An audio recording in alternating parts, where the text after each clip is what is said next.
एक गांव में एक सुखी परिवार रहता था। उस परिवार में 3 भाई और एक बहन थी। उनके माँ बाप उन चारों से बेहद प्यार करते थे, मगर बीच वाले बेटे से थोड़ा परेशान थे।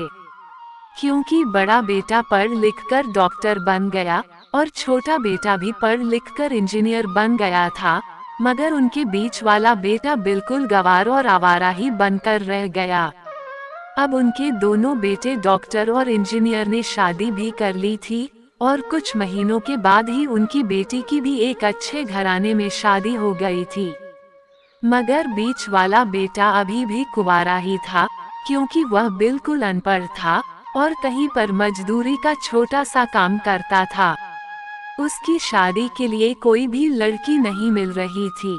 अब जब भी उसकी बहन अपने मायके में आती तो अपने डॉक्टर और इंजीनियर भाइयों से पहले मिलती थी, मगर बीच वाले भाई से वह बहुत कम मिलती थी।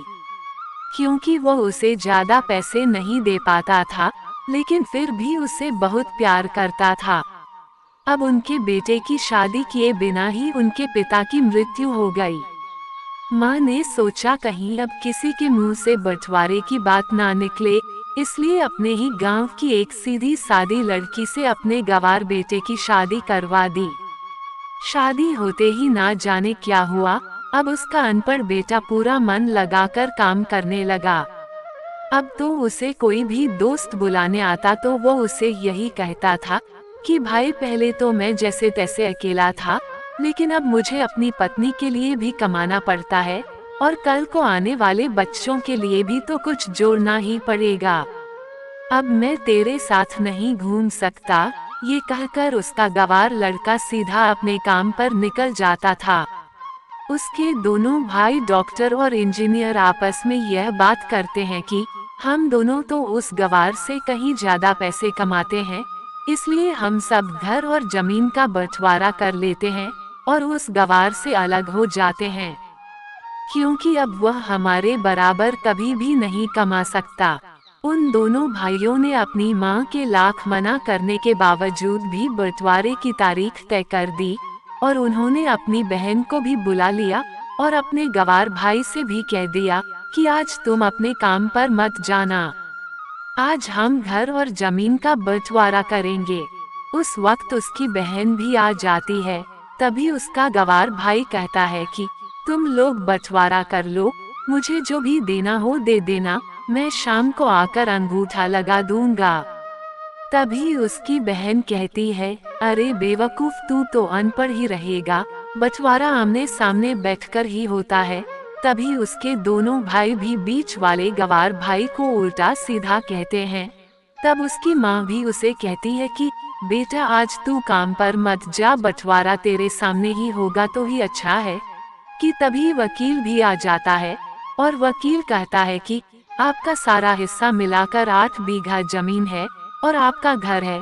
अब ये बताओ कि किसको कितना हिस्सा देना है, मैं उसी हिसाब से बंटवारे के कागज बना दूंगा। उस वक्त उनका गंवार भाई कहता है कि वकील साहब 4-4 बीघा मेरे दोनों भाइयों के नाम लिख दो और यह जो हमारा मकान है यह मेरी प्यारी बहन के नाम कर दो। तभी उनके दोनों भाई और बहन पूछते हैं कि और तू हिस्से में क्या लेगा। तभी उनका गंवार भाई कहता है कि मेरे हिस्से में मेरी प्यारी माँ है ना। और तभी वह अपनी पत्नी की तरफ मुस्कुराते हुए कहता है कि क्यों मेरी प्यारी पत्नी, क्या मैंने गलत कहा क्या। उस गंवार की पत्नी अपनी सास से लिपटकर कहती है कि माँ से बड़ी वसीयत क्या होगी मेरे लिए। और उस वक्त उसका गंवार पति भी अपनी माँ से लिपट जाता है और बेटे बहू के इसी प्यार ने जमीन जायदाद के बंटवारे को एक सन्नाटे में बदल दिया। तभी बहन अपने गंवार भाई के गले लगकर रोते हुए कहती है कि माफ कर दो भैया, मैं आपको समझ नहीं सकी। तभी उसका भाई कहता है कि मेरी प्यारी बहन, इस घर में जितना अधिकार हमारा है उतना ही अधिकार तेरा भी है। और रही बात बंटवारे की, तो बंटवारा नहीं करने से हमारा जीवन रुक तो नहीं जाएगा। क्यों करते हैं हम बंटवारा? क्या हम एक साथ मिलकर नहीं रह सकते? जैसे हम बचपन में मिलकर रहते थे। एक साथ मिलकर रहने को ही तो कहते हैं। एक अच्छा परिवार, और उस अच्छे परिवार को संभालती है एक माँ। तभी उसके दोनों भाई भी बहुत शर्मिंदा होते हैं और वह बंटवारे के सभी कागज फाड़कर फेंक देते हैं। और उस दिन के बाद से ही उनका पूरा परिवार खुशी खुशी एक साथ ही रहने लगा। तो दोस्तों, ये थी परिवार और माँ की एक सच्ची कहानी।